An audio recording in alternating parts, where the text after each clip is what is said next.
everyone, welcome back to my channel. I hope you guys are having a magical day. Now, thank you. Yeah. Oh, thank you so much.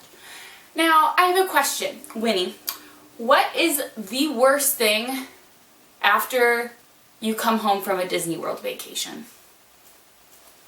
Oh, sorry. I guess, are you, she's never been. Bye. Maybe the worst thing after you come home is finding out that you missed something, that you forgot to do something, or you had no idea where you could save a little bit of money here and there.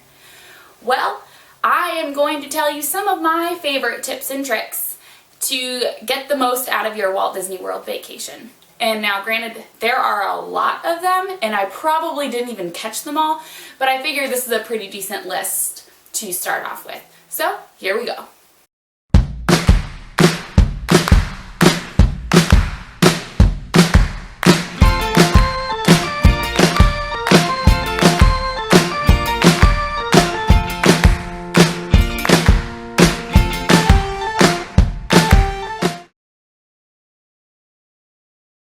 So we're just gonna roll through these. So here we go. First things first, everybody drinks water. Whether you bring in your own water bottle or you purchase your own water bottle during the day, I've got a little trick to save your money, and it's not really a trick.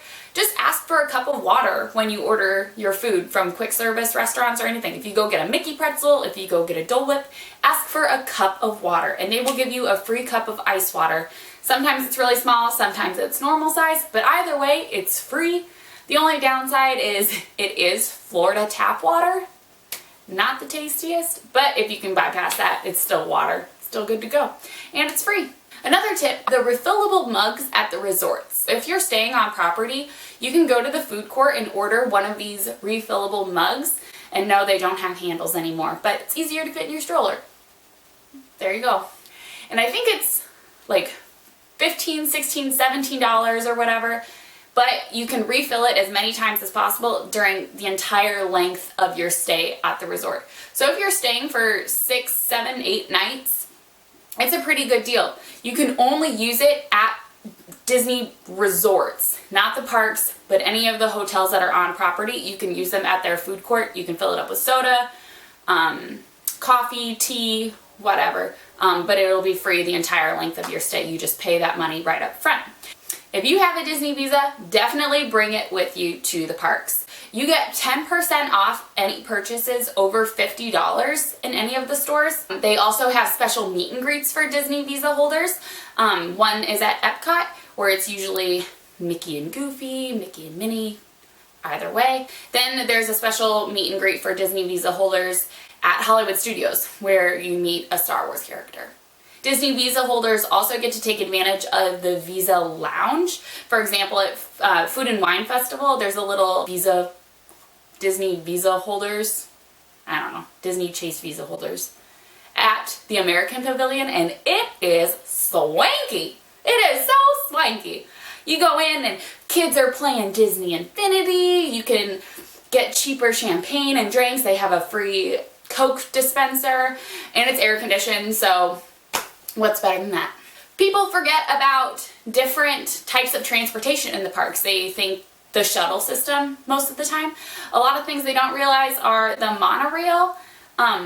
It doesn't just take you from resort to resort. The monorail can take you from Magic Kingdom to Epcot, and there's also what's called the Friendship Boat, which is a little transportation boat that goes from Epcot to Hollywood Studios, and yes, it makes some stops at a few resorts along the way, and it's a nice little ride. So if it's nice out and you want to take a little boat canal. And along with that, if you're staying at Port Orleans Riverside or Port Orleans French Quarter, you can take a cute little boat from those resorts to Disney Springs and back. And if it's not 100% humidity and really buggy, it's actually a really nice boat ride. Another thing I see a lot of people ask is whether you can ship packages to your resort. And yes, you absolutely can. My recommendation is doing Amazon Prime.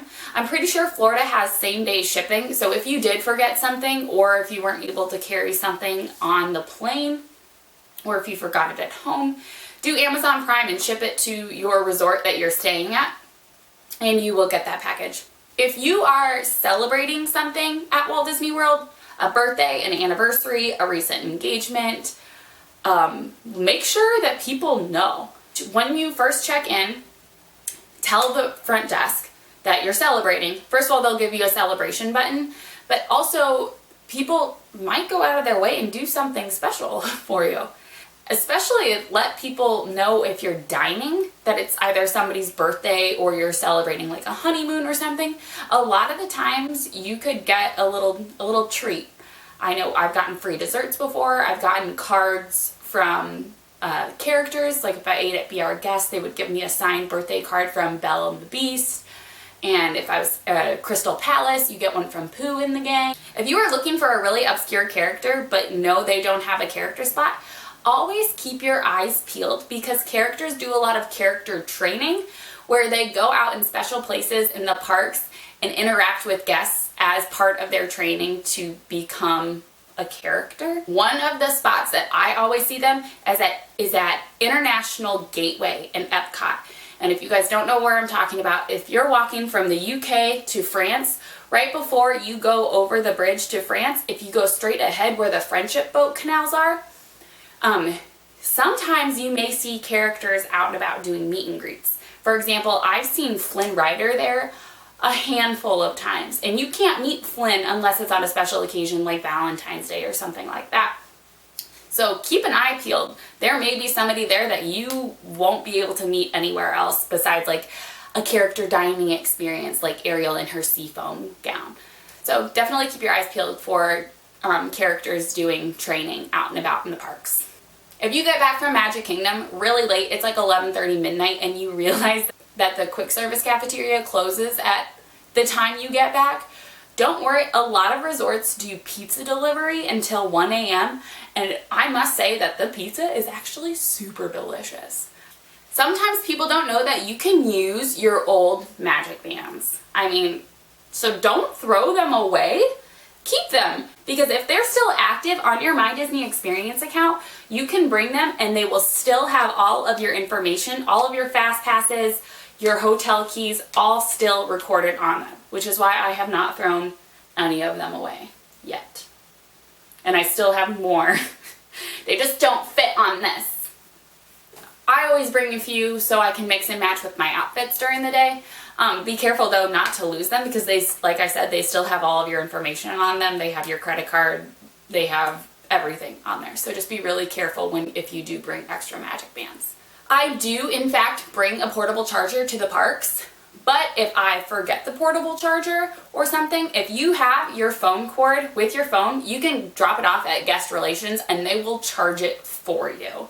So if you can separate from your phone for an hour or two, drop off your phone with guest relations and let them charge it to full, and go pick it up when you're wanting your phone back. It's just a quick and easy way so you don't have to spend an extra $30 on a portable charger. A lot of people go to the parks for rope drop, which I talked about earlier. It's when you basically go to open the park. A lot of people don't know that when I say rope drop, it's not actually when the park opens. All the parks open 15 minutes before they say. So if Hollywood Studios opens at 9 o'clock, they'll actually let people in through the front part at 8:45 and then slowly open more parts of the park until 9 o'clock.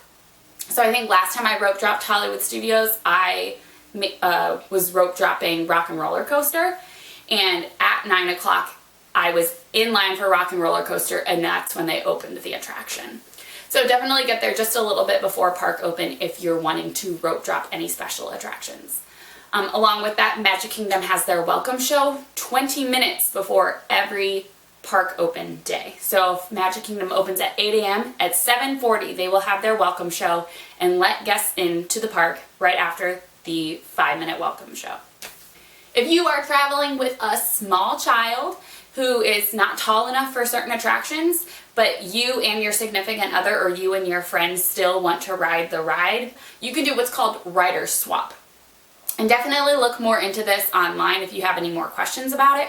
But basically you can make a fast pass and one person can go on the attraction with the other members of their party while somebody else waits out with the child. And when you're done, come back out, and the adult that's waiting with the child can also go again and use that same fast pass that you've made for the attraction. If you're planning on doing a lot of shopping at the parks, definitely take advantage of their merchandise holding system. If you are still staying at the resort for a few more days, you have the ability to ship the merchandise that you purchased to your hotel room, exactly. Or you can have guest relations hold it up front for you, and you can pick it up on your way out of the park. All you have to do is fill out a little form and they give you a receipt. That way you can pick it up on your way and you're not lugging it around all day. If you have been wanting a dining reservation and have been unable to get them, check at 3 o'clock Eastern Standard Time every day. I cannot confirm this, but I've heard that that is when the cancellations for dining go into the system. So if somebody canceled their reservation the day before for something that you wanted today or the next day, go at 3 o'clock to check if something's opened for you. Another thing is, it's Florida. It's going to rain. Keep an eye out on the radar because there are a lot of attractions that shut down during the rain or when it's lightning outside. Test Track does not run if it's raining. The Speedway does not go when it's raining. So definitely just keep an eye out and make sure you do those big attractions, those outdoor attractions, while it is sunny and nice out, so you do not miss it if it is going to rain for the rest of the day. Every night at the Magic Kingdom, about 30 minutes after guests finally leave, they do what's called the Kiss Goodnight on Cinderella's Castle, where it flickers and lights up and they play pretty music, and then somebody comes on and tells you goodnight. A lot of people forget about other things to do besides the parks at Disney World. Don't forget about Disney Springs, which is, if you haven't been in the past, I was there in June. No, I didn't go to Disney Springs in June. I was there before that in January, and it is completely different now. So I'm super excited to go back in a couple of weeks to check out Disney Springs and everything that's new down there. But also, there's miniature golf. There are 2 water parks. There are actual golf courses. There's Wide World of Sports. There are carriage rides, spas, special restaurants, special things to do. So definitely check out some of the resorts as well. If you're looking for a fun alternative thing to do at Magic Kingdom, there is Sorcerers of the Magic Kingdom, which is like an interactive scavenger hunt type of thing where you go and get cards at the firehouse on Main Street and play it from there. A lot of people pin trade at Disney parks, and you can actually pin trade with any of the cast members that are wearing pin lanyards or have a pin pouch or something like that. Guests at Walt Disney World resort hotels can request a wake-up call from a character, and that character will call and wake you up in your hotel room that morning. If you are the first family to go into Ye Olde Christmas shop, SHOPPE,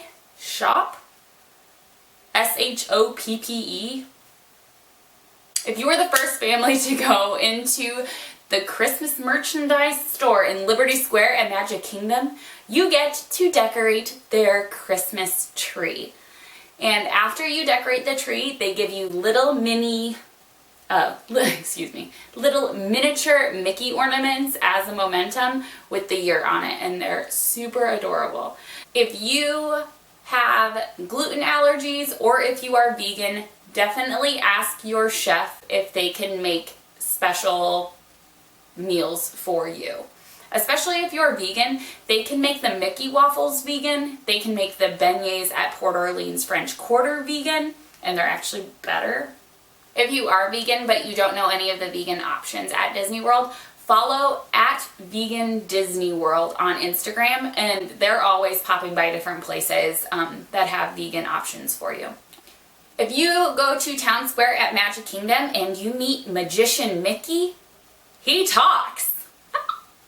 He talks. That's all. That's my tip. Another thing which a lot of people don't know about, and it's probably the most upsetting that people don't know about this, is the wine walk in the World Showcase at Epcot.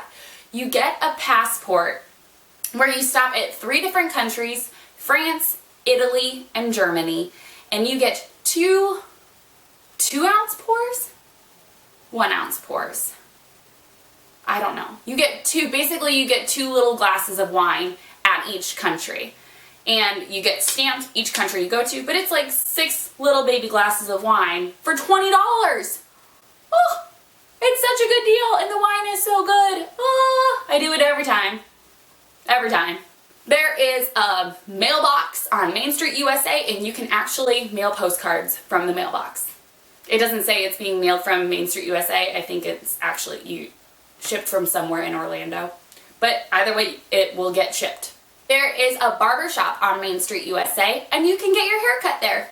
If you don't want your hair cut, sometimes they'll sprinkle pixie dust on you. Another thing is you can bring outside food and drink into the parks. A lot of people don't know that. If you are dining at Tony's Town Street Restaurant, which is the Italian restaurant in Magic Kingdom, it's Lady and the Tramp themed. And if you ask for Lady and the Tramp's autograph, they will go back, the cast members will come out with 2 little paw prints that are Lady and the Tramp's signatures. Isn't that the cutest?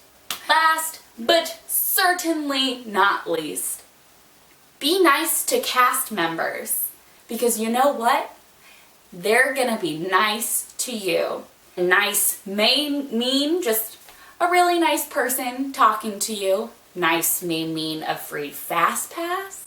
Nice may mean a free soda. It may mean 3 free fast passes. Either way, even if it doesn't mean that you get something out of it, you should always be kind to cast members at the Disney parks, because they are here to make your day the most magical it can be.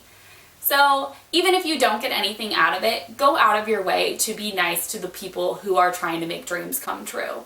Well, I think I went through a lot of tips and tricks.